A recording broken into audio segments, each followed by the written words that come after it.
Muli po, isang mapagpalang umaga, isang mapagpalang tanghali at isang mapagpalang gabi sa ating lahat, sa ating mga kaibigan, sa ating mga followers, sa ating mga likers.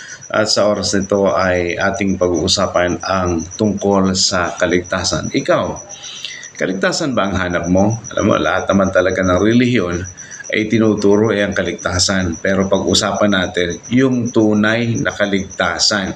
Hindi yung akala nating totoong kaligtasan. Akala natin yung tinuro sa atin, yun na yung kaligtasan. Ito po yung tunay na kaligtasan. Pakinggan niyo po ito. Okay? Tingnan niyo po tanungin kita, naniniwala ka ba na ang lahat ng mga propeta, yung totoong propeta ay mga naligtas? Like sila Abraham, sila Moses, sila Prophet Elias at iba pa. Kung naniniwala ka ng mga ito ay naligtas, pag-usapan natin kung paano sila po naligtas at kung sino ang kanilang tagapagligtas. Tingnan po natin si Haring David. Ang sabi niya sa 2 Samuel chapter 22 verse 2, si Yahweh ang aking tagapagligtas, matibay na muog na aking sanggalang. Ito po si David, si Haring David, ang kanyang tagapagligtas. Ang sabi niya, si Yahweh ang kanyang tagapagligtas. Sa awit 18:2, sabi niya, si Yahweh ang aking batong tanggulan, ang aking tagapagligtas.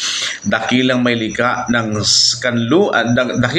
at kanlungan, tagapag-ingat ko at aking sanggalang. Muli po pinakita ni Haring David na ang kanyang tagapagligtas, isa lang ang kanyang binabanggit, ang pangalan ay Yahweh.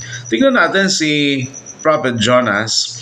Sabi niya sa Jonas chapter 2 verse 9, ngunit aawit ako ng pasasalamat sa iyo at maghahandog. Tutuparin ko ang aking mga pangako, o Yahweh, na aking tagapagligtas.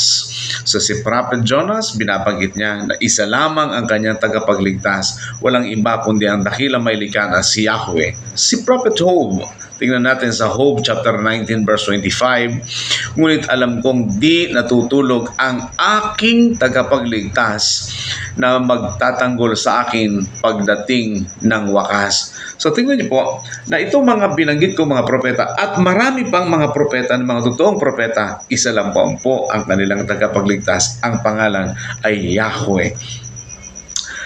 At makikita natin kung bakit ang dakilang may likha ang kanilang tagapagligtas, sapagkat mismo ang dakilang may likha na si Yahweh ang nagsabi na siya ang tagapagligtas. Tingnan natin ang Isaiah 43 verse 3. Sabi niya, sapagkat ako si Yahweh na iyong dakilang may likha, ang banal na dakilang may likha ng Israel na iyong tagapagligtas. Ibibigay ko sa iyo ang Ehipto, Ethiopia, Sheba bilang pagtubo sa iyo upang ikaw ay makalaya.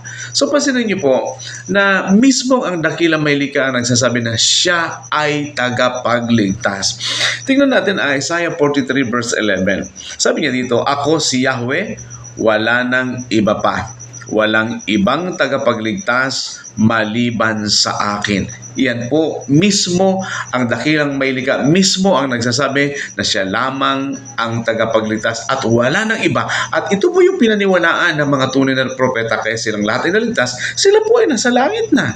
Yan, awit chapter 44 verse 24, ang sabi dito, akong si Yahweh na iyong tagapagligtas, ang lumikha sa iyo, ang lumikha ng lahat ng bagay. Ako lamang mag-isa ang nagladlad nitong kalangitan at nag-iisa ring lumikha ng sanglibutan. So makikita po natin dito ang dakilang may likha ang nagsasabi na siya lamang ang tagapagligtas, siya lamang ang may likha ng lahat ng bagay, siya lamang ang may kapangyarihan sa lahat ng bagay, maging sa buhay ng bawat sa atin. Tandaan, siya ay nag-iisa nating tagapagligtas. Tagapagligtas ng mga propeta at maging tagapagligtas mo kung ikaw ay maniniwala at sasamba sa kanya. Ang sabi sa Hosea chapter 13 verse 4, sinabi ni Yahweh, ako si Yahweh na iyong dakilang may likha. Ako ang nagpalaya sa inyo sa Ehipto.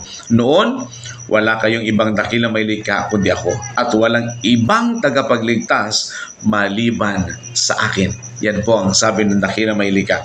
Kaya napakahalaga na ito po yung ating paniwalaan. Katulad na sinasabi ko, kailangan mo ng kaligtasan. Di ba gusto mo ng kaligtasan? So dahil gusto mo ng kaligtasan, sundan mo yung mga naligtas na. ang mga naligtas na. Ito yung mga tunay na propeta. Naligtas na sila sapagkat iisa ang kanilang tagapagligtas. Ang pangalan ay Yahweh.